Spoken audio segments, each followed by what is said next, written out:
How has that helped? What's the difference that you've seen being mindful, walking in and choosing a communication style with each of your bosses? What have you seen as the sort of biggest difference that you've been able to see? The biggest outcome for me is the conversations are shorter and they're more effective. So I don't get stuck in one owner's office for an hour, then go down the hall and another 2 hours with that owner. It's a very short conversation, and it typically ends now with, sounds great, I love how you're handling it, talk to you later. Great, sounds good, I'm going to my store, see you later.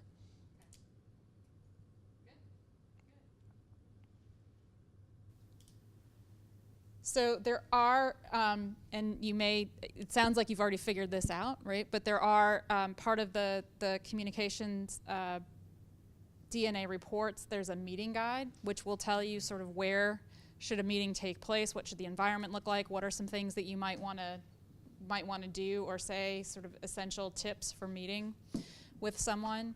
I know Leon tells a story about meeting with someone where they kept meeting at a Starbucks and they couldn't figure out, she kept needing more information, but she couldn't articulate what it was that she needed from Leon. They kept trying to close a deal and he couldn't really get it there. He went back and looked at her meeting guide and realized that she really had a need for some more structure around her meeting. So he brought her into the office, into a conference room. They had the same conversation that they'd had previously 3 times at Starbucks and closed a deal that day, because what she needed was for it to feel more official. In the Starbucks, to her, it just felt like a coffee clutch, and it didn't feel like something that could be finalized there.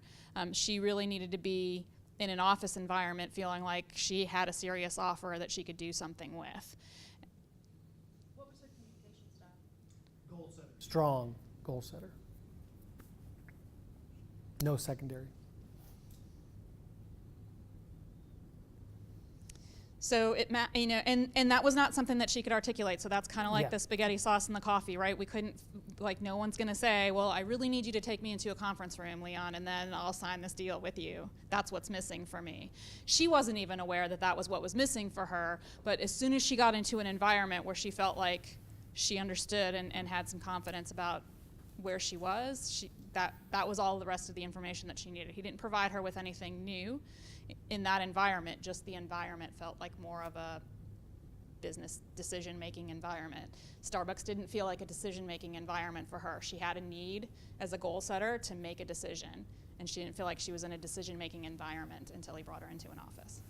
And there was another story that an advisor that had actually come to one of our networking events was pretty intrigued by communication DNA. He bought a package, and he called me it was like 3 days later.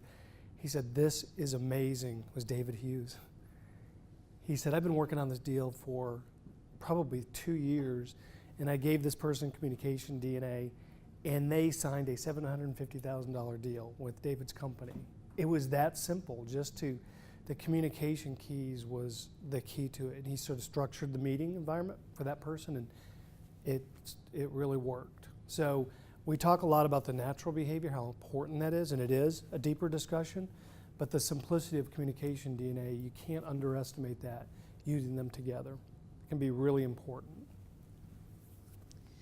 So specifically then, using this meeting guide and thinking about meeting tips here, when you're going into these facilitation sessions, if you're going to facilitate a sit down for a comparison report, if you're going to facilitate doing some sort of team report, if you have some communication DNA on that leader or on the team, there's also a team report I think that we're going to get to here in a minute, so you can see kind of where does the team go as far as communication, the team communication style, and is that style different than yours? Do they have an adapter style as a team, or are they really specific in certain areas? I know I am a communications DNA client too, and I ran a team report for a team that I'm working with, and they are all goal setter and lifestyle, so their chart came out with 2 colors on it.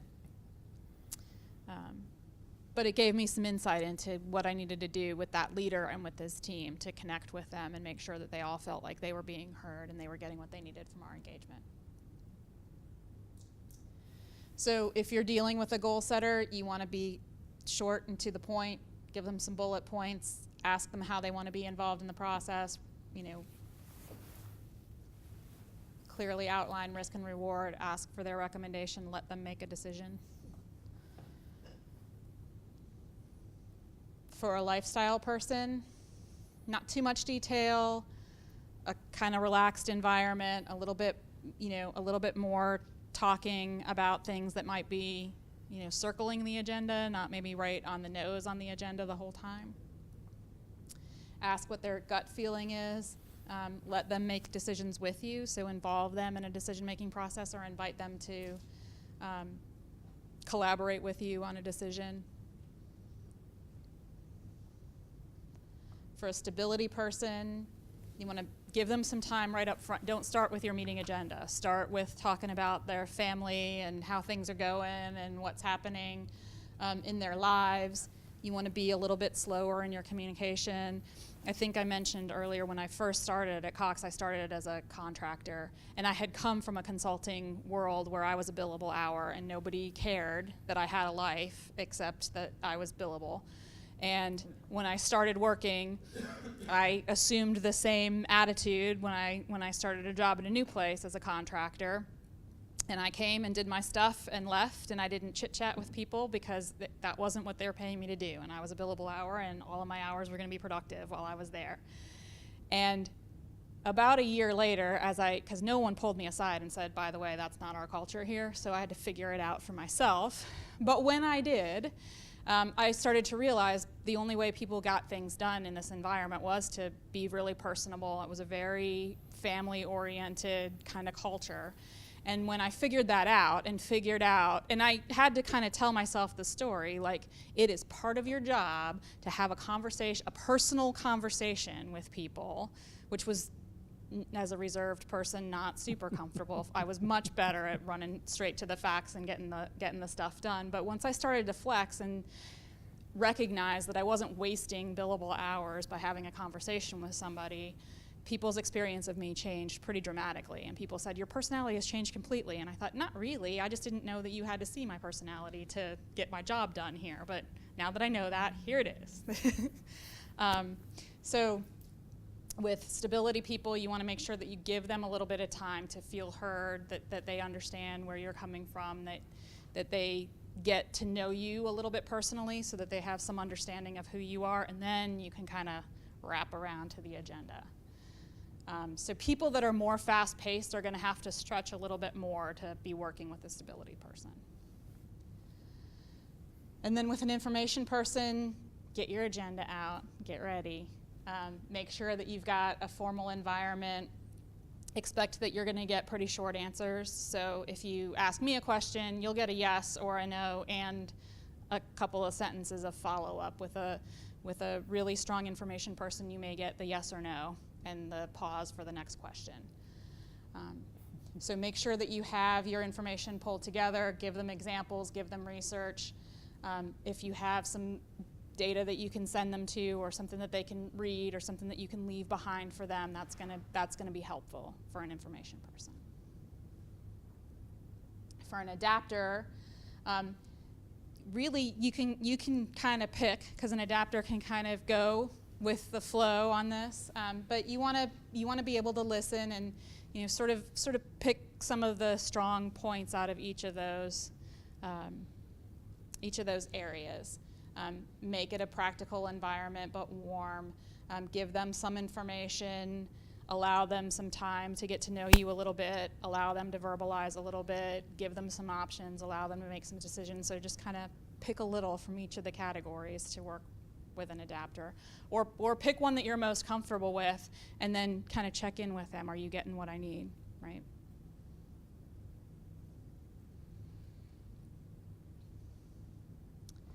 So this gives you some information about how you might modify your style for each of those. And we've talked a lot about that so far as I've gone through this, so I'm not going to go through it in more depth. But does anybody have any questions about where or how you might have to flex from one style to another?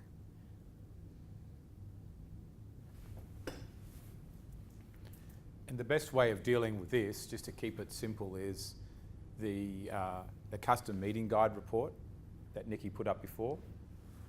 All these insights are just automatically flowed through into that report. So if I was meeting with Caitlin this afternoon and I wanted to have my meeting and to get myself prepared, I could just overlay me with you in the custom meeting guide report, and it's going to tell me how to adapt to fit your style. And so these words and phrases there are going to flow through in that report. Okay.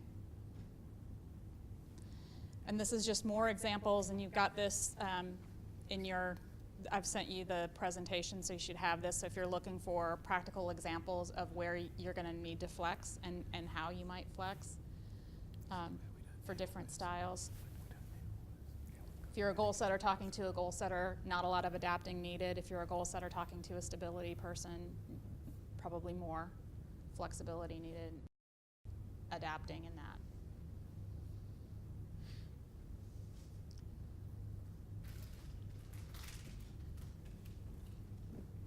And then the team report, I mentioned this before, so if you have a team and you want to sort of know how does that team prefer to be communicated with, or how does everybody on the team prefer to be communicated with, so you can kind of get a picture, what you'll get on the team report is the name of the team member, their primary and secondary scores, and some communication keys for each of the folks on the team. And then you'll see this pie chart here of sort of the percentage of folks that you've got from each primary style.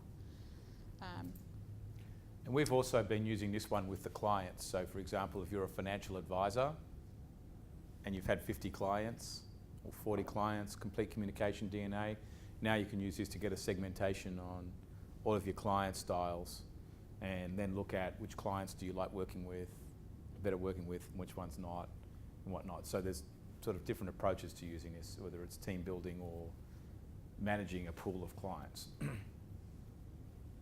Can also be helpful for just team members to understand and, you know, maybe have this available quickly if they're looking, you know, especially if, you know, as we've talked about earlier, doing a comparison report, if there's a real issue with team members. There may not be huge issues that you feel like you need to facilitate a team, you know, a comparison report debrief on, but maybe, you know, there's some frustration. Every time I talk to this person, I'm a little bit frustrated. If you can do something like this, that you can do a comparison report with communication style or this team report and give them these keys, these communication keys can really help sort of get past that. I'm just always frustrated when I talk to this person. I don't understand why. Although we can work together and we get stuff done and there's not like a major problem that we need to sit down and go through, but somehow when I talk to this person it's harder than when I talk to everybody else. This can kind of help out. Mm-hmm. It's very similar, actually.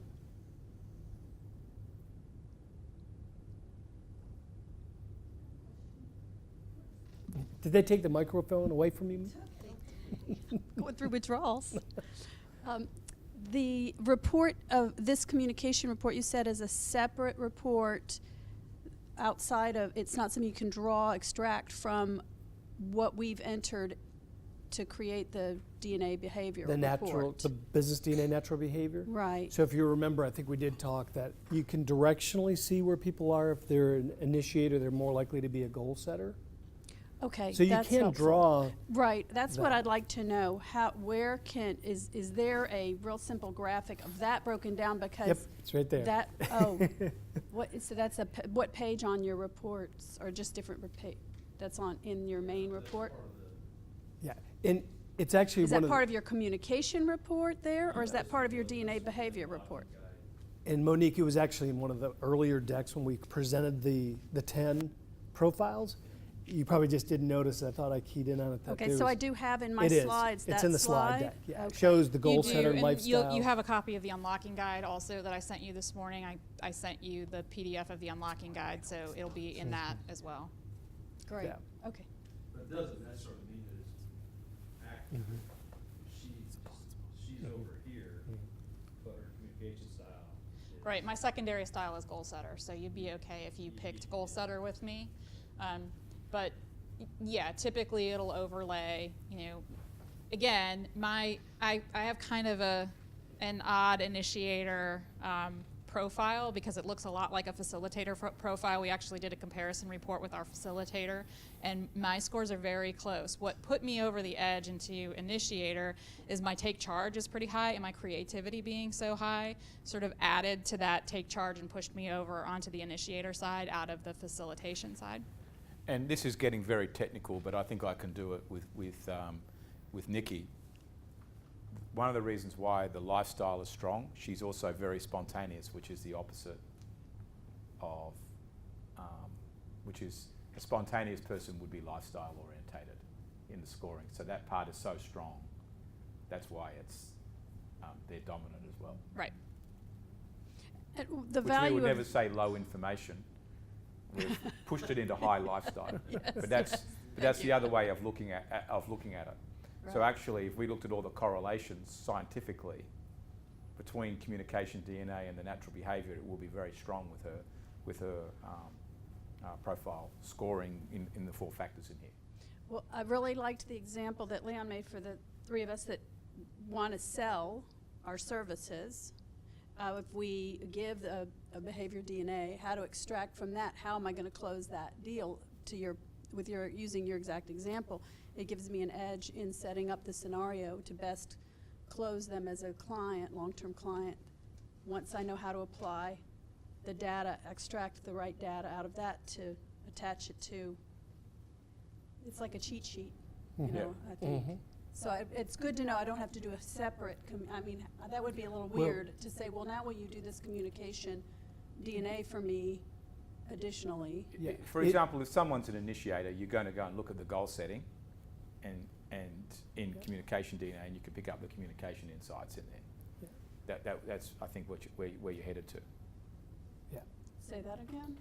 If you're an initiator in the natural behaviour, that would be the closest to goal setting in communication DNA. Right. So if you want to understand more specifics on the communication insights and what to say in the sales process, you could look up a communication DNA report or go to the communication DNA manual and see all of those insights. Right. Yeah. Yeah. Yeah. It's a good little icebreaker too. Yeah. Communication DNA is so simple and complete.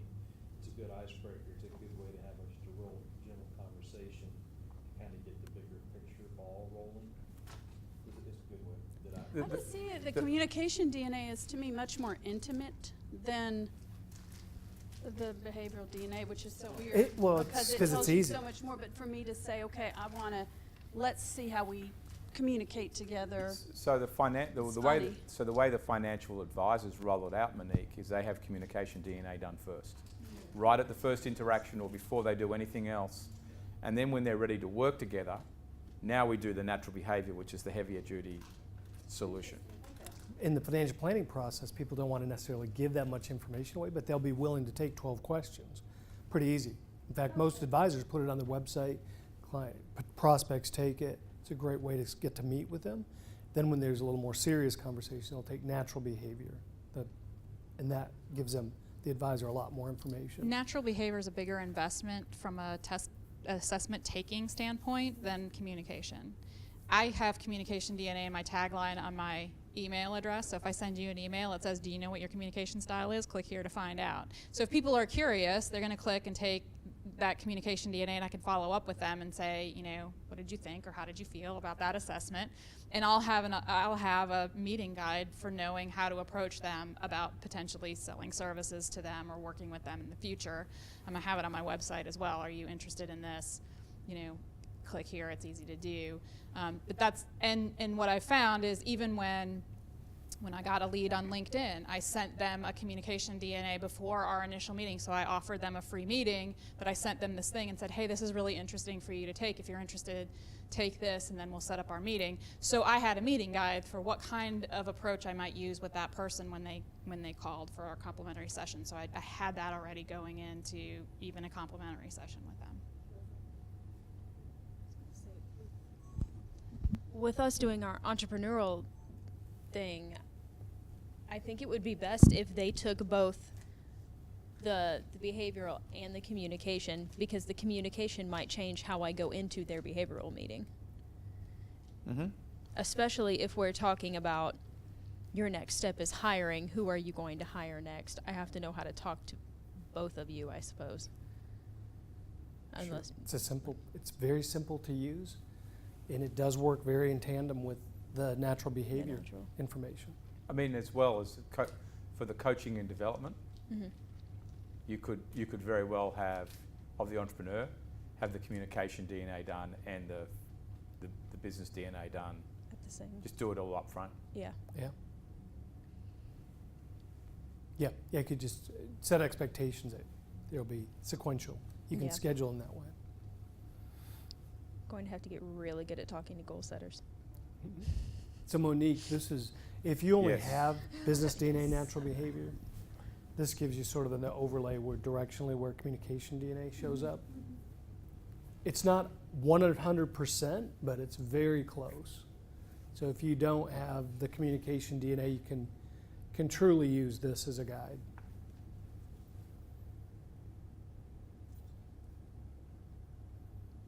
So your more careful relationship people are going to be stability. Your faster paced relationship people, lifestyle, right? Your results oriented, fast paced people are goal setters, and your results oriented, slower paced folks are going to want more information. Any other questions about communications DNA? I think this next slide was about the API integration. Yeah, it was.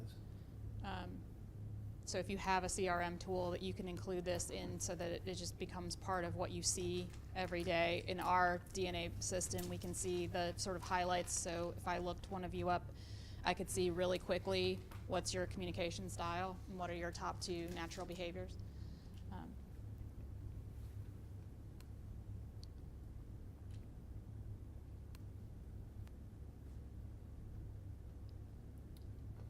Other questions about communication DNA? I say other questions. I don't know that anybody asked a question about communication DNA. It's right there.